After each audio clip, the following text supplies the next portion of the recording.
Hey everybody, this is Angela and you're listening to 5 Picks and a Chick featuring El Gato. This is the show that gives you 5 NFL picks for people who love football and friendly wagering. However, we are in the off season, so we're going to give you some hockey picks, baseball picks, basketball picks. It's just you and I today, El Gato. You good with that? I'm good with it, but that's okay. We'll figure it out. Well, El Gato, our last podcast, it seems like it's been forever, but we did go 3-2 each. Season record for me is 9-10. Yours is 8-11. I'm a little bit embarrassed about that last podcast, El Gato, and I'm going to tell you why. Oh my gosh, I picked the Phoenix Suns to go all the way. They couldn't even win one game. What am I talking about? Well, on paper and with the athletes the Suns had, and I think I had them picked to win the series as well. Not to go all the way to the finals, but certainly to win, maybe even into the second round. You figure with the athletes they had and how they performed during the season. But you know what? They didn't show up to play. And in the NBA, come playoff time, if you're not willing to play defense, you're not willing to hustle, you're going to lose. And we've got some examples that we're going to talk about here today that will be a perfect example of if a team is not ready to play their opponent, bad things happen. And with the Phoenix Suns, bad things happen and they're out. Yeah, talk about not showing up to play the Chicago Bulls. That was my other pick, and I just was, oh my God, I was so disappointed in them. That truly was a did not show up to play game. That was the one without Butler, right? Yes. Yeah, I was with you on that one too, Angela. You figure without Butler, the main offensive weapon for the Heat, the defensive guy, the one that gets the team up. But you know what? I guess the Heat said, he's out, next man up. We're going to go out and win this game, and that's what they did. Yeah, they showed up. My only hope now is that the Timberwolves win it all. So then at least I can say, well, the Suns lost to the winners, There you go. Yeah, so now I'm a Timberwolves fan, so I'm hoping so I don't look so bad in my pick. But hey, you know who's also rooting for them? Who? All of the Phoenix Suns. Yeah, exactly. Yep. But you mentioned talent on Phoenix Suns. They really do have a lot of talent. I just can't figure out why they just can't get it together. But there's always next season. Always next season, right? Yeah. Well, my first pick is going to be a hockey pick. And this is Dallas Stars minus 130 over Colorado Avalanche. They are playing in Dallas. This is the second game of this series. The Stars had a 3-0 lead in the last game, the first game, and they wound up losing in overtime. So I don't see the Stars losing back-to-back games at home, especially if they get off to a fast start. So I'm going to go with the Dallas Stars hockey minus 130. What are your thoughts on this game? Yeah, I don't know too much about hockey, but I do know a little bit about having the playing on their home rink and losing a tight game in game one. They're down 1-0. They can't afford to be down 2-0, of course. Dallas also has a couple of returning starters, a offensive weapon, last name with the Marchant, I believe. Yes. He's going to provide a offensive weapon. He's a big body, provides some defensive game also. So with them being at home, a must win. Not going down 2-0. I'll take the Stars on this one too at minus 130 for sure. All right, sounds good. My second pick is going to be a baseball game. And it's the Cleveland Guardians minus 170 at the White Sox, that Chicago White Sox. Although the White Sox are starting to play a little bit better, they are still one of the worst teams in baseball, winning only 24% of their games. Cleveland, on the other hand, has been one of the better teams in the league, and they are averaging 5 runs a game on offense. So I'll take Cleveland at minus 170. What are your thoughts on this game? Yeah, I'll go with Cleveland also on this one at minus 170. And I'm going to go with the better pitching on this one. Lively has a 2.89 ERA, he's only 1-1. Fetty, the pitcher for the Sox, has a 3.46 ERA. He tends to give up the long ball. I read a stat where he's already given up 7 home runs. If I read that correctly, 7 home runs in his 2 starts. He's 2-0 though. And then I'm going to go with a better pitching on this one because, as you mentioned, the Sox are one of the worst teams in the league, and of course their team batting average mirrors that. They're ranked 29th out of 30. They have a 211 batting average, combined team average. Cleveland has a 240 batting average, a little bit better hitting for Cleveland, a little bit better pitching as far as the ERA for the starters. So I'm going to go with Cleveland on this one. I'm going to go with the numbers favoring Cleveland. All right. And just to clarify for the baseball, because they play almost every day, that's for tonight's game. This pick is for tonight's game, and I should get this all uploaded. The Stars also play tonight, so hopefully I'll get it uploaded and ready to go.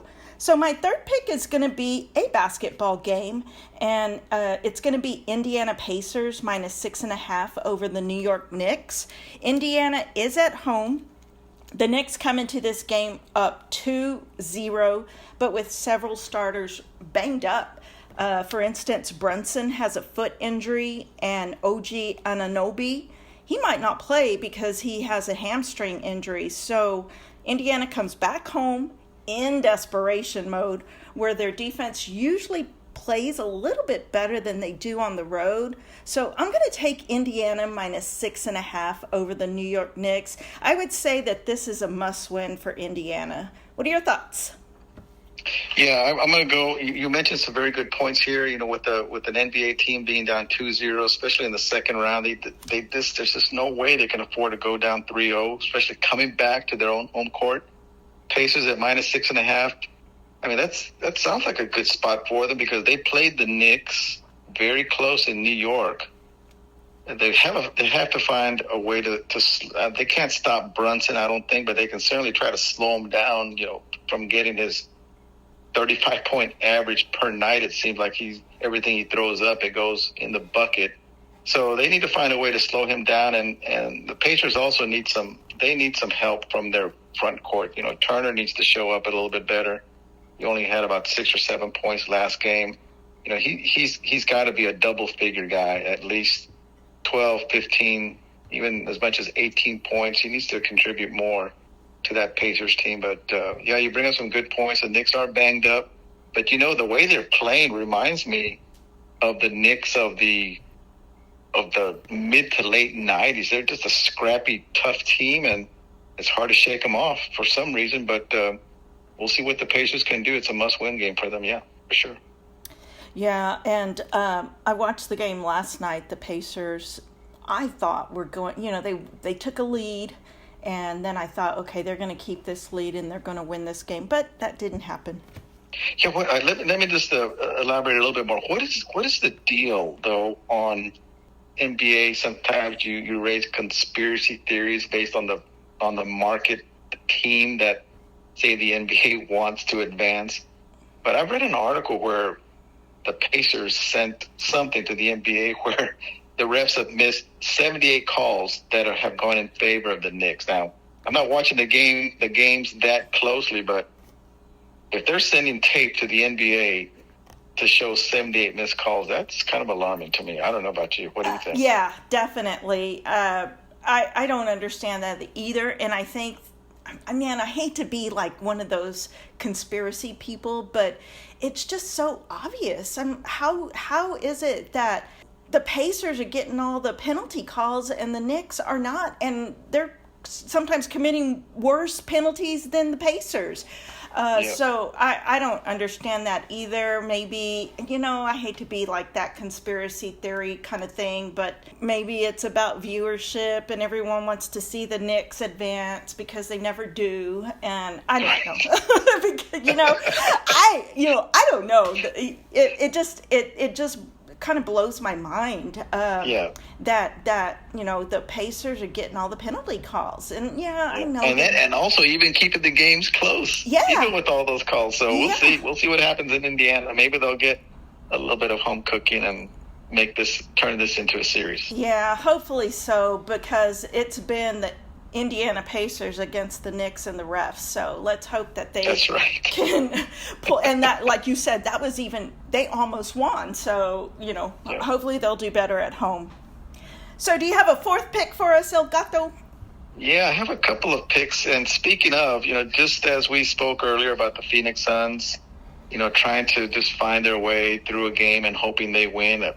The Denver Nuggets, who I picked to, advance all the way, maybe even win it, I think I said, they find themselves down 2-0 against the Timberwolves.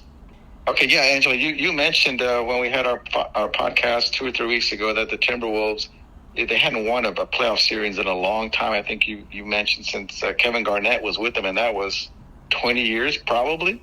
Yeah. So it's been a long time, and look where they sit now. They're 2-0, leading the series against the defending NBA champions with the NBA MVP, and just like the Phoenix Suns, it appears they were just going through the motions and hoping to win. Maybe it seems like Denver's doing the same thing. I mean, they're letting the two leading players for the Timberwolves, Towns and Edwards, just get about any shot they want. They're letting Edwards just drive to the bucket, uncontested layups. I mean, somehow you got to, contain him on the outside, or if he's going to drive to the bucket, make him earn it, make him pay for a hard foul. I mean, not a flagrant foul, but certainly let him know that he just can't drive to the bucket uncontested. The Nuggets, at least to me, on the games I've watched, replays I've watched, footage, their defense is lacking. They're not even contesting any buckets. And Murray, of course, needs to step it up and quit complaining to the refs on why he can't get to his spot and make his shots. And so he's got to step it up. That's so with all that said, I think Denver needs all the help they can get. I'm going to go plus 4.5 Denver. It's going to be a tough game at Minnesota. And, it's a must win. They need to make a series out of this thing. Yeah, I'm going with you as well, Denver plus 4.5, even though, like I said at the beginning of the podcast, I'm really rooting for the Timberwolves to win it all. But I am taking Denver in this one only because I think Denver really needs to win this game. I can't see the defending champs getting swept in this series, so hopefully they come out with fire in their belly and at least keep it close. So I'm taking Denver plus 4.5. And you mentioned MVP Jokic. He's like 3 times MVP. But on the other side, Gobert won Defensive Player of the Year. So that's something to be said as well. So yeah, that's a good matchup. It's going to be interesting this next game. And he just had a baby. Well, he didn't, but his wife had a baby. Oh. So, who knows? He might be lacking in sleep, but I still think hopefully they'll win it all. But not this game. Sure. I want Denver to cover. All right. What are your thoughts on pick 5, El Gato? Well, I've got one more pick, and that's the Mavs against OKC Thunder out of Oklahoma. And, the Mavs are down 1-0. I think I've got the Mavs moving up a couple of rounds. So, it's only one game that they're down, but it seems like it's a must win. I mean, this series can get away from them pretty quick if they can't at least steal this one in OKC. And the Mavs they just got to wake up and start playing some basketball.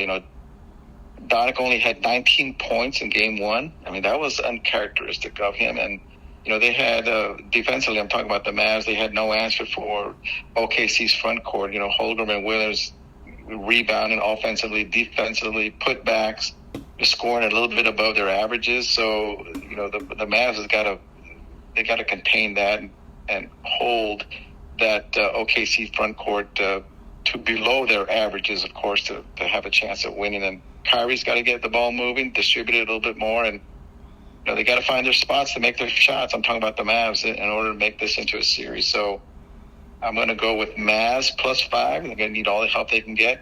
I think they can win it outright, but with plus 5, that's even a better cushion.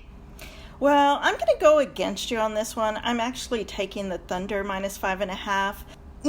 Oklahoma City is 5-0 in the playoffs, and they really are showing that they are a complete team. Dallas, on the other hand, has struggled in game one. And Luka, since spraining his knee, and is 5 of 35 from the three-point line. So that's 15%. He's at 15% at the three-point line. He definitely is struggling. I don't know if it's the knee issue. It seems like that could be the issue. But I think Thunder continues to win, so I'm taking the Thunder. All right. All right. You have any final thoughts for us, Elgato? Well, just the final thoughts is that, this weekend, these next 5 days are going to tell us a lot about who advances, and at least gives us an idea of who advances into the next round of the NBA playoffs, because, teams are either going to be up 3-0, moving on to the next game, or it's going to be tied and they're going to make a series of it. So looking forward to some good basketball these next, certainly through the weekend. Tonight and then through the weekend and into early part of next week, and we'll find out, how the teams are defeated, and not being able to advance, obviously, or they're going to make a series out of it. We'll see. Yeah, I really hope that all of the games or all of the series are good matchups. That they make it kind of exciting and there's no sweeps, because I sure like watching basketball. Yeah, it's not a bad game. Well, Elgato, NFL schedule is going to be released on Wednesday, May 15th. All right. We're finally going to have an idea of who's going to play on certain weekends, and what weekends what NFL Sundays are stacked with some good games, and, what Sundays. It's never a bad NFL Sunday, right? Never. But sometimes they appear to be slow, right? Not as many marquee games, but yeah, I'm looking forward to watching that schedule, especially for late October. I'm very interested. Oh, me too. I am hoping we have some good games in October for our annual Vegas trip. So let's hope for some good matchups. And a good Monday night game for sure. Yeah, definitely. Let's hope for a good matchup on Monday night. Well, we will be back in 2 weeks. Are you good with that, Elgato? I'm good with that. We'll certainly know the NBA playoff picture certainly by that point. Yes, I agree. And one other thing before we go, 118 days until NFL kickoff. It's coming up quick. It is. It's going to be on September 5th. I do know that it's the Chiefs hosting somebody. So I guess on Wednesday we'll find out who they're hosting. We'll find out for sure. Yep. Well, if you've made it to this point in our podcast, we just want to thank you for listening to the podcast. Be sure to tell your friends about us and hit the subscribe and like button on our YouTube channel. You can always find us wherever you get your favorite podcast. Thank you to Elgato for being with me today. Make sure to join us in 2 weeks. 1, 2, 3, break.